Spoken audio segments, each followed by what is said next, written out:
जय Hind. Ground water के बारे में हम बात कर रहे थे और इससे पिछले सेशन में हमने बात की थी कास्ट टोपोग्राफी के बारे में। उसी बातचीत को कंटिन्यू करते हुए आज के सेशन में हम पढ़ेंगे erosional landforms and depositional landforms formed because of the action of ground water के बारे में। सबसे पहले हम बात करेंगे इरोजनल लैंडफॉर्म्स के बारे में, और इरोजनल लैंडफॉर्म्स के अंदर सबसे पहले हम पढ़ेंगे पूल्स के बारे में, सिंक होल्स के बारे में, लेपीज के बारे में और लाइमस्टोन पेवमेंट्स के बारे में। ये जो टेक्स्ट में लिखा हुआ है इसको हम देखेंगे बाद में। पहले समझते हैं इन टर्म्स का मतलब। देखो, एक इमेज दे रखी है और इस इमेज में बहुत अच्छे से डिपिक्ट किया गया है ग्राउंड वाटर के इरोजनल लैंडफॉर्म्स को और डिपोजिशनल लैंडफॉर्म्स को। सबसे पहले हम पढ़ रहे हैं इरोजनल लैंडफॉर्म्स के बारे में, और सबसे पहला इरोजनल लैंडफॉर्म है स्वॉलो होल। स्वॉलो होल की कहानी क्या है? देखो, ये कोई लाइमस्टोन का सरफेस है, ये कोई लाइमस्टोन का सरफेस है, और इस लाइमस्टोन के सरफेस के ऊपर सरफेस वाटर ने एक्ट करने की शुरुआत की, इनेक्ट करने की शुरुआत की। सरफेस वाटर के एक्शन की वजह से ये जो लाइमस्टोन का सरफेस है ये डिसॉल्व होने लगेगा, सॉल्यूशन की प्रोसेस स्टार्ट हो जाएगी। और इस सॉल्यूशन की प्रोसेस की वजह से ये जो लाइमस्टोन का सरफेस है इसके ऊपर छोटे छोटे डिप्रेशंस, छोटे छोटे गड्ढे क्रिएट हो जाएंगे। ये जो छोटे छोटे डिप्रेशंस, ये जो छोटे छोटे गड्ढे क्रिएट हुए, इन्हीं छोटे छोटे डिप्रेशंस को क्या बुलाया जाता है? स्वॉलो होल बुलाया जाता है। बेहद सिंपल।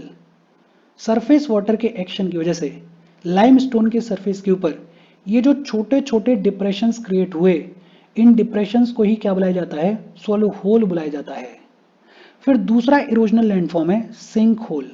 और सिंक होल की कहानी क्या है? ये जो लाइमस्टोन के सरफेस के ऊपर छोटे छोटे डिप्रेशंस क्रिएट हुए, यही depressions over the period of time बड़े हो जाते हैं, और जब ये डिप्रेशंस बड़े हो जाते हैं तब इनको क्या बुलाया जाता है? तब इनको सिंक होल बुलाया जाता है। ये जो सिंक होल्स होते हैं, अगर इनको टॉप पे से देखोगे तो इनका जो टॉप होता है वो सर्कुलर शेप का होता है। इन सिंक होल्स का जो टॉप होता है वो सर्कुलर शेप का होता है, लेकिन जैसे जैसे नीचे जाओगे, जैसे जैसे बॉटम की तरफ जाओगे, ये जो सिंक होल्स हैं ये फनल शेप के दिखाई देते हैं। ये जो सिंक होल्स हैं ये फनल शेप के दिखाई देते हैं। ये जो सिंक होल्स हैं ये साइज में बहुत ज़्यादा वेरी करते हैं। कुछ सिंक होल्स ऐसे होते हैं जिनका साइज फ्यू सेंटीमीटर स्क्वायर के जितना होता है, और कुछ सिंक होल्स ऐसे होते हैं जिनका साइज कुछ हेक्टेयर्स तक एक्सटेंड करता है। तो साइज में ये जो सिंक होल्स हैं ये बहुत ज़्यादा वेरी करते हैं, और डेप्थ में भी ये जो सिंक होल्स हैं ये बहुत ज़्यादा वेरी करते हैं।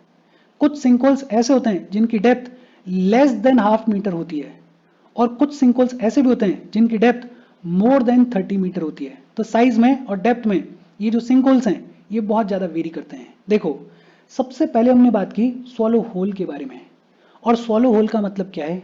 सरफेस वाटर के एक्शन की वजह से ये जो लाइमस्टोन का सरफेस है इसके ऊपर छोटे छोटे डिप्रेशंस क्रिएट हो जाते हैं। ये जो छोटे छोटे डिप्रेशंस क्रिएट हुए, इन्हीं को क्या बुलाया जाता है? इन्हीं को स्वॉलो होल बुलाया जाता है। दूसरा हमने बात की सिंक होल के बारे में। यही जो छोटे छोटे डिप्रेशंस हैं, जब ये बड़े हो जाते हैं तो इन डिप्रेशंस को क्या बुलाया जाता है? सिंक होल बुलाया जाता है। टॉप पे ये जो सिंक होल है ये सर्कुलर शेप का दिखाई देता है, लेकिन जैसे जैसे नीचे जाते हैं, बॉटम की तरफ जाते हैं, ये जो सिंक होल है ये फनल शेप का दिखाई देता है। साइज में और डेप्थ में ये जो सिंक होल्स हैं ये बहुत ज़्यादा वेरी करते हैं। अच्छा, ये जो सिंक होल्स होते हैं ये प्राइमरीली दो टाइप के होते हैं। कौन कौन से दो टाइप्स हैं? एक होते हैं सॉल्यूशन सिंक्स, एक होते हैं सॉल्यूशन सिंक्स। सॉल्यूशन सिंक्स का मतलब ऐसे सिंक होल्स जो कि सिर्फ और सिर्फ सॉल्यूशन के एक्शन की वजह से, जो कि सिर्फ और सिर्फ वाटर के एक्शन की वजह से फॉर्म होते हैं, उनको बुलाया जाता है सॉल्यूशन सिंक्स। और दूसरे होते हैं कोलैप्स सिंक। और कोलैप्स सिंक की कहानी क्या है? देखो, मान लेते हैं कि ये कोई लाइमस्टोन है, ये कोई लाइमस्टोन है, और इस लाइमस्टोन के ऊपर ये कोई सिंक होल क्रिएट हो गया। इस लाइमस्टोन के ऊपर ये कोई सिंक होल क्रिएट हो गया। अब कभी कभी क्या होता है कि ये जो सिंक होल का बॉटम है, इस सिंक होल के बॉटम के जस्ट नीचे कोई केव, या फिर ये कहें कि कोई वॉइड, कोई खाली जगह एग्जिस्ट करती है। अब समझना थोड़ा सा, ये जो सिंक होल का बॉटम है इसके जस्ट नीचे कोई वॉइड, कोई खाली जगह एग्जिस्ट करती है। तो ये जो सिंक होल का बॉटम है ये इस वॉइड के लिए रूफ का काम करेगा। और कभी कभी क्या होता है, ये जो रूफ है ये कोलैप्स हो जाती है, ये जो रूफ है ये ढह जाती है। जब ये रूफ कोलैप्स हो जाती है तो कुछ इस तरीके की ओपनिंग क्रिएट होती है। ये जो ओपनिंग क्रिएट हुई इसी को क्या बुलाया जाता है? इसी को बुलाया जाता है कोलैप्स सिंक। ये जो कोलैप्स सिंक है इसको डोलाइन भी बुलाया जाता है, कोलैप्सिंग को डोलाइन भी बुलाया जाता है। बेहद सिंपल। सॉल्यूशन सिंक्स का मतलब क्या है? ऐसे सिंक होल्स जो कि सिर्फ और सिर्फ सॉल्यूशन की वजह से, जो कि सिर्फ और सिर्फ वाटर के एक्शन की वजह से क्रिएट होते हैं, उनको बुलाया जाता है सॉल्यूशन सिंक्स। और कोलैप्सिंग का मतलब क्या होता है? कभी कभी क्या होता है, ये जो सिंक होल्स होते हैं इनके जस्ट नीचे कोई केव, कोई खाली जगह, कोई वॉइड देखने को मिलता है। अब ये जो सिंक होल का बॉटम होता है, ये बॉटम इस वॉइड के लिए रूफ का काम करता है। और कभी कभी ये जो रूफ होती है ये कोलैप्स हो जाती है, ये ढह जाती है। और अगर रूफ कोलैप्स हो जाती है तो ये जो ओपनिंग क्रिएट होती है, इस ओपनिंग को क्या बुलाया जाता है? इस ओपनिंग को कोलैप्स सिंक बुलाया जाता है। ये जो कोलैप्स सिंक है इसको डोलाइन भी बुलाया जाता है। क्या बुलाया जाता है? डोलाइन भी बुलाया जाता है। आमतौर पे सॉल्यूशन सिंक्स देखने को मिलते हैं। ये जो कोलैप्स सिंक है ये बहुत रेयरली देखने को मिलते हैं। अच्छा, एक और इरोजनल लैंडफॉर्म है वैली सिंक्स, या वैली सिंक्स को यूबालास भी बुलाया जाता है। वैली सिंक्स को यूबालास भी बुलाया जाता है। ये वैली सिंक्स क्या होती हैं? देखो, ये जो लाइमस्टोन का सरफेस है, इस लाइमस्टोन के सरफेस के ऊपर कई सारे सिंक होल्स बने हुए हैं। इस लाइमस्टोन के सरफेस के ऊपर कई सारे डोलाइंस बने हुए हैं। ये जो सिंक होल्स हैं, ये जो डोलाइंस हैं, जब ये कंबाइन हो जाते हैं, जब ये मर्ज हो जाते हैं, जब ये मिक्स हो जाते हैं, तो एक लंबी चौड़ी ट्रेंच जैसी फीचर देखने को मिलती है। ये जो लंबी चौड़ी ट्रेंच लाइमस्टोन के सरफेस के ऊपर फॉर्म होती है, इसी को क्या बुलाया जाता है? इसी को बुलाया जाता है वैली सिंक्स। इसी को क्या बुलाया जाता है? इसी को बुलाया जाता है उबालास। वैली सिंक्स का मतलब क्या है? बहुत सिंपल। ये जो सिंक होल्स हैं और ये जो डोलाइंस हैं, जब ये सिंक होल्स और डोलाइंस मर्ज हो जाते हैं, कंबाइन हो जाते हैं, तो एक लंबी चौड़ी ट्रेंच जैसी चीज फॉर्म होती है। ये जो ट्रेंच है इसी को क्या बुलाया जाता है? इसी को वैली सिंक या उबालास बुलाया जाता है। बेहद सिंपल। अच्छा, एक चीज और, ये जो लाइमस्टोन का सरफेस है इसके ऊपर वाटर कॉन्स्टेंटली एक्ट कर रहा है। और वाटर के एक्शन की वजह से ये जो लाइमस्टोन का सरफेस है इसके ऊपर कहीं पे पिट्स देखने को मिल रही हैं, कहीं पे सिंक होल्स देखने को मिल रहे हैं, कहीं पे ग्रुप्स गड्ढे देखने को मिल रहे हैं, कहीं पे रिजेस देखने को मिल रही हैं, कहीं पे ट्रेंचेस देखने को मिल रहे हैं। मतलब ये जो लाइमस्टोन का सरफेस है ये बहुत ही ज्यादा इररेगुलर है। और ये जो इररेगुलर लाइमस्टोन का सरफेस है इसी को क्या बुलाया जाता है? इसी को लैपीज बुलाया जाता है। बेहद सिंपल। वाटर के एक्शन की वजह से ये जो लाइमस्टोन का सरफेस है इसके ऊपर कहीं पे पिट्स देखने को मिलते हैं, कहीं पे पॉइंट्स देखने को मिलते हैं, कहीं पे ग्रूव्स देखने को मिलते हैं, कहीं पे सिंक होल्स देखने को मिलते हैं, कहीं पे रिजेस देखने को मिलती हैं, कहीं पे ट्रेंचेस देखने को मिलती हैं। मतलब ये जो लाइमस्टोन का सरफेस है ये बहुत ही ज्यादा इररेगुलर दिखाई देता है। ये जो इररेगुलर लाइमस्टोन का सरफेस है इसी को क्या बुलाया जाता है? इसी को लैपीज बुलाया जाता है। लेकिन over the period of time कभी कभी क्या होता है कि वाटर के एक्शन की वजह से ये जो इररेगुलर सरफेस है लाइमस्टोन का, ये जो लैपीज है, ये एक बार फिर से स्मूथ हो जाता है। और अगर एक बार फिर से ये जो लाइमस्टोन का सरफेस है ये स्मूथ हो जाए तो इसको क्या बुलाया जाएगा? तो इसको लाइमस्टोन पेवमेंट्स बुलाया जाएगा। क्या बुलाया जाएगा? लाइमस्टोन पेवमेंट्स बुलाया जाएगा। बेहद सिंपल और इजी सी बातचीत है। और यही सब कुछ टेक्स्ट में लिखा हुआ है। फटाफट से टेक्स्ट को देख लेते हैं। अच्छा, टेक्स्ट को देखें उससे पहले वीडियो पे लाइक के बटन को दबा दो, बिकॉज लाइक दबाना जरूरी है। यूट्यूब ऐसे ही फंक्शन करता है। जब आप वीडियो पे लाइक के बटन को दबाते हो तो यूट्यूब वीडियो को कंसिडर करता है और थोड़ा सा पुश कर देता है। तो लाइक का बटन दबा दो, शेयर कर दो अपने सोशल मीडिया हैंडल्स पे, व्हाट्सएप वगैरह पे अपने फ्रेंड्स को। जो भी लोग इसमें इंटरेस्टेड है, इससे रिलेटेड पढ़ाई कर रहे हैं, उनको शेयर कर दो। अगर चैनल को सब्सक्राइब नहीं किया है तो फॉर श्योर चैनल को सब्सक्राइब कर लो। और अगर आप केपेबल हो, हेल्प करना चाहते हो, तो आप हमें हेल्प कर सकते हो by clicking on the join button, या फिर आप कंट्रीब्यूट कर सकते हो क्यूआर कोड को स्कैन करके। अच्छा, बाहर बारिश हो रही है तो हो सकता है थोड़ी बहुत आवाज़ आ रही हो, लेकिन डिस्टर्बेंस जितनी आवाज़ नहीं आ रही होगी, तो इसको अपन कंप्लीट कर लेते हैं। अच्छा, टेक्स्ट देखते हैं। सबसे पहले बात की गई है स्वॉलो होल्स के बारे में। और स्वॉलो होल्स क्या होते हैं अभी अभी हमने बात की है। लाइमस्टोन के सरफेस के ऊपर सॉल्यूशन की वजह से ये जो शैलो डिप्रेशंस क्रिएट होते हैं, इन शैलो डिप्रेशंस को ही क्या बुलाया जाता है? स्वॉलो होल्स बुलाया जाता है। दूसरा हमने बात की सिंक होल के बारे में। सिंक होल्स क्या होते हैं? जब लाइमस्टोन के सरफेस के ऊपर लार्ज डिप्रेशंस क्रिएट हो जाते हैं तो उन लार्ज डिप्रेशंस को क्या बुलाया जाता है? सिंक होल बुलाया जाता है। ये जो सिंक होल होता है ये मोर और लेस सर्कुलर होता है एट द टॉप और फनल शेप्ड होता है एट द बॉटम। ये जो सिंक होल होता है ये साइज में और डेप्थ में बहुत ही ज्यादा वेरी करता है। साइज की अगर बात करें तो फ्यू स्क्वायर मीटर से लेके कुछ हेक्टेयर्स तक वेरी करता है। और डेप्थ की अगर बात करें तो less than half a metre से लेके 30 मीटर्स तक वेरी करता है। ये जो सिंक होल्स होते हैं ये प्राइमरीली दो टाइप के होते हैं। एक होते हैं सॉल्यूशन सिंक्स, ऐसे सिंक होल्स जो कि सिर्फ और सिर्फ सॉल्यूशन की वजह से, जो कि सिर्फ और सिर्फ वाटर के एक्शन की वजह से फॉर्म होते हैं, उनको बोलते हैं सॉल्यूशन सिंक्स। और दूसरे होते हैं कोलैप्स सिंक्स। और कोलैप्स सिंक्स की कहानी क्या है? ये जो सिंक होल्स होते हैं कभी कभी इनके नीचे कोई केव, कोई वॉइड, कोई खाली जगह देखने को मिलती है। तो ये जो सिंक होल्स का बॉटम होता है, यही बॉटम इन वॉइड्स के लिए, इन केव्स के लिए रूफ का काम करता है। और ये जो रूफ है ये कभी कभी कोलैप्स कर जाती है। जब ये रूफ कोलैप्स होती है तो एक लार्ज होल ओपनिंग देखने को मिलती है। ये जो ओपनिंग है इसी को क्या बुलाया जाता है? इसी ओपनिंग को बुलाया जाता है कोलैप्स सिंक। ये जो कोलैप्स सिंक्स होती हैं इनको डोलाइन भी बुलाया जाता है। क्या बुलाया जाता है? डोलाइन भी बुलाया जाता है। फिर इसके बाद हमने बात की वैली सिंक्स के बारे में या उबालास के बारे में। होता क्या है, जब सिंक होल्स और डोलाइंस मर्ज हो जाते हैं, कंबाइन हो जाते हैं, ज्वाइन हो जाते हैं, तो एक लंबी चौड़ी ट्रेंच फॉर्म होती है। ये जो ट्रेंच फॉर्म होती है इसी को क्या बुलाया जाता है? इसी को वैली सिंक्स या उबालास बुलाया जाता है। अच्छा, ये जो लाइमस्टोन का सरफेस है, इस लाइमस्टोन के सरफेस के ऊपर कॉन्स्टेंटली वाटर एक्ट कर रहा है। कॉन्स्टेंटली वाटर जो है इस सरफेस को खा रहा है। और इस वाटर के एक्शन की वजह से ये जो सरफेस है इसके ऊपर पिट्स देखने को मिलती हैं, ट्रेंचेस देखने को मिलती हैं, पॉइंट्स देखने को मिलते हैं, ग्रूव्स देखने को मिलते हैं, रिजेस देखने को मिलती हैं। ये जो लाइमस्टोन का सरफेस है ये बहुत ही ज़्यादा इररेगुलर हो जाता है। ये जो इररेगुलर सरफेस होता है लाइमस्टोन का, इसी को क्या बुलाते हैं? इसी को लेपीज बुलाते हैं। लेकिन over the period of time ये भी हो सकता है कि ये जो लेपी फील्ड है, ये जो इररेगुलर सरफेस है, ये एक बार फिर से स्मूथ हो जाए। और अगर ऐसा हो तो ये जो स्मूथ सरफेस होता है इसको क्या बुलाया जाता है? इसको लाइमस्टोन पेवमेंट्स बुलाया जाता है।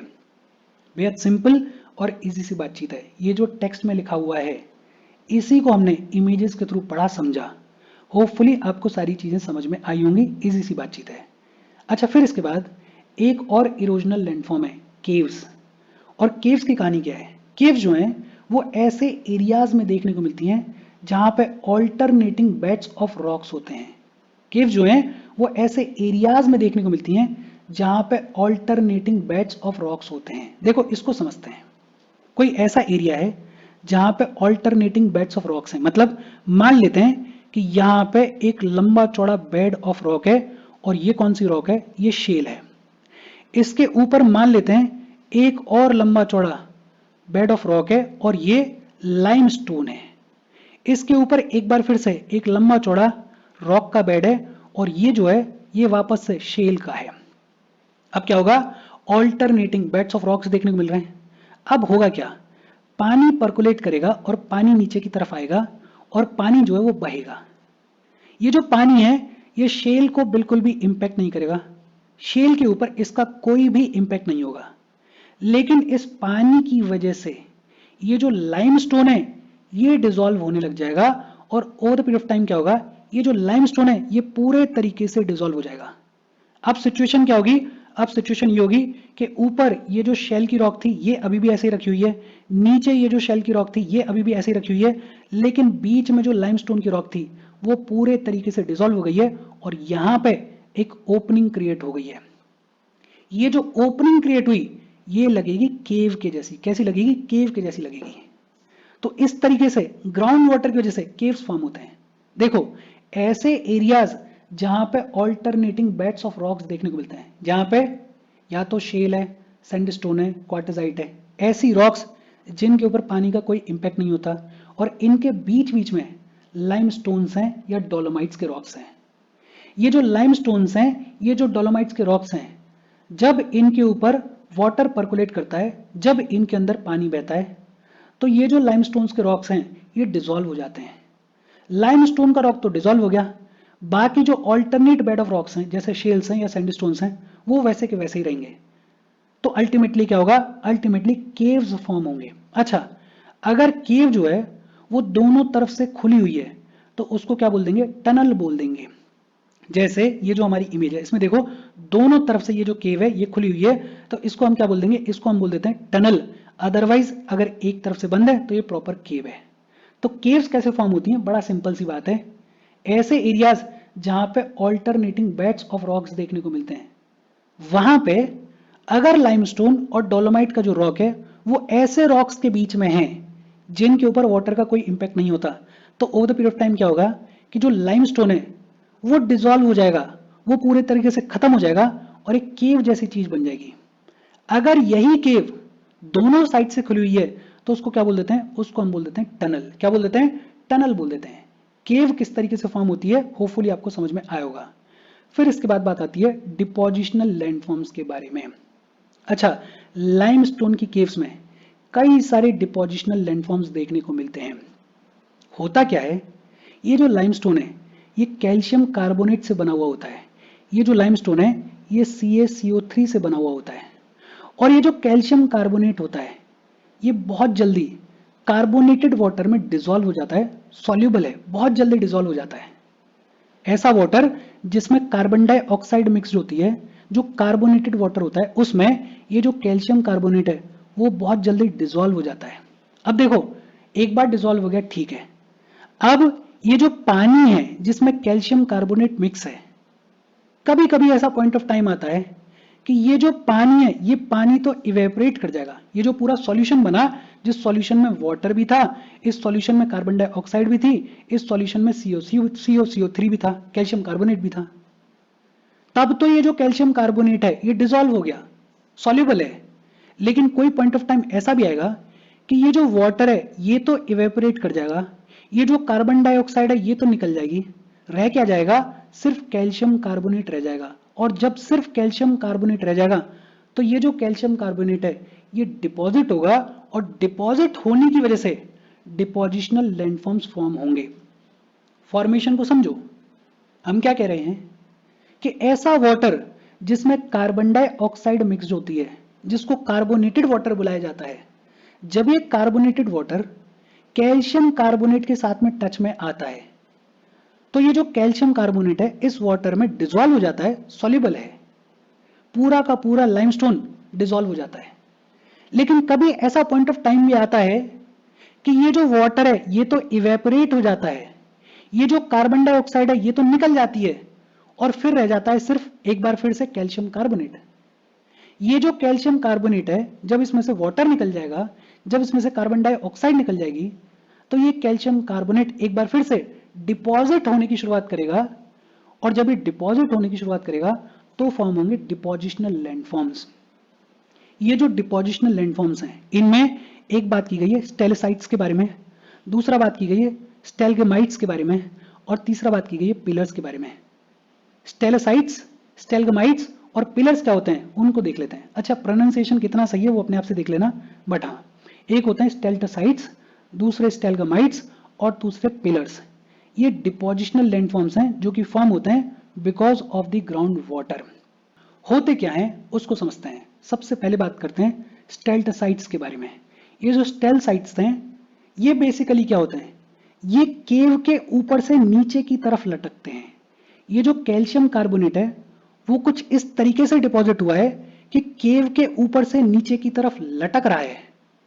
ये जो ऊपर से नीचे की तरफ कैल्शियम कार्बोनेट लटकता है, डिपॉजिट होता है, इस फीचर को क्या बुलाया जाता है, इसको स्टेल्टोसाइट बुलाया जाता है। ये जो स्टेल्टोसाइट होता है ये ऊपर से नीचे की तरफ लटकता है, और इसका जो बेस होता है, ये जो बेस है इसका, ये जनरली ब्रॉड होता है, और इसका जो टॉप होता है, ये जो टॉप है ये जनरली टेपर होता है। स्टेल्टोसाइट बेसिकली केव के ऊपर से नीचे की तरफ हैंग करते हैं। इनका जो बेस होता है वो ब्रॉड होता है, और इनका जो टॉप होता है वो टेपर होता है। और दूसरा है स्टेलगमाइट। स्टेलगमाइट की सिचुएशन क्या है, ये केव के नीचे से ऊपर की तरफ राइज करते हैं। जो कैल्शियम कार्बोनेट है वो कुछ इस तरीके से डिपॉजिट हुआ है कि ये जो स्टेलगमाइट हैं वो नीचे से ऊपर की तरफ राइज करते हैं। स्टेल्टोसाइट्स जो होते हैं वो ऊपर से लटक रहे होते हैं, और जो स्टेलगमाइट होते हैं वो नीचे से ऊपर की तरफ राइज कर रहे होते हैं। और ये जो स्टेलगमाइट्स होते हैं ये कॉलम की शेप के भी होते हैं, ये डिस्क की शेप के भी होते हैं, ये राउंड शेप के भी होते हैं, कई सारी शेप्स के स्टेलगमाइट्स देखने को मिलते हैं। अच्छा, ऊपर स्टेल्टोसाइट है और नीचे स्टेलगमाइट है। Over the period of time क्या होता है, ये जो स्टेल्टोसाइट है और ये जो स्टेलगमाइट है ये मर्ज हो जाता है, और एक पिलर की शेप जो है वो फॉर्म होती है। तो पिलर्स कैसे फॉर्म होते हैं? जब स्टेल्टोसाइट जो कि ऊपर से लटक रहा है और स्टेलगमाइट जो कि नीचे से राइज कर रहा है, ये दोनों मर्ज हो जाते हैं तो फॉर्म होते हैं पिलर्स। और यही सब कुछ टेक्स्ट में लिखा हुआ है। देखो स्टेल्टोसाइट्स क्या होते हैं? ये बेसिकली हैंग करते हैं, ऊपर से नीचे की तरफ लटकते हैं, बेस पे ब्रॉड होते हैं और अपने एंड की तरफ, अपने टॉप की तरफ टेपर शेप में होते हैं। अभी हमने देखा है। दूसरा हमने बात की स्टेलगमाइट्स के बारे में। ये जो स्टेलगमाइट्स होते हैं ये केव के फ्लोर से ऊपर की तरफ राइज करते हैं। होता क्या है कि जो स्टेल्टोसाइट्स होते हैं, इन स्टेल्टोसाइट्स पे से नीचे की तरफ पानी टपक रहा होता है। ये जो नीचे की तरफ पानी टपक रहा होता है, इसी की वजह से अल्टीमेटली स्टेलगमाइट्स के फॉर्मेशन की शुरुआत होती है। और ये जो स्टेलगमाइट्स होते हैं ये नीचे से ऊपर की तरफ राइज करते हैं। देखो डिफरेंस इतना सा याद रखना है कि ये जो स्टेल्टोसाइट्स हैं ये लटकते हैं ऊपर से नीचे की तरफ, और ये जो स्टेलगमाइट्स होते हैं ये नीचे से ऊपर की तरफ राइज करते हैं। ये जो स्टेलगमाइट्स होते हैं ये वेरियस शेप्स के होते हैं, जैसे कॉलम शेप के भी हो सकते हैं, डिस्क शेप के भी हो सकते हैं, स्मूथ भी हो सकते हैं, राउंडेड भी हो सकते हैं। कई सारी शेप्स के स्टेलगमाइट्स देखने को मिलते हैं। अच्छा, ये जो स्टेलगमाइट है और ये जो स्टेल्टोसाइट है ये इवेंचुअली फ्यूज हो जाते हैं, ये इवेंचुअली जुड़ जाते हैं, मिल जाते हैं। और जब ये जुड़ जाते हैं, मिल जाते हैं, तो जो शेप बनती है उसको कॉलम या फिर पिलर बुलाया जाता है, उसको कॉलम या फिर पिलर बुलाया जाता है। बेहद सिंपल। और इसके साथ आज की हमारी बातचीत हम खत्म कर रहे हैं। होपफुली आपको ये सारी चीजें समझ में आई होंगी। कोई डाउट हो तो कमेंट करके पूछ लेना। Thank you very much.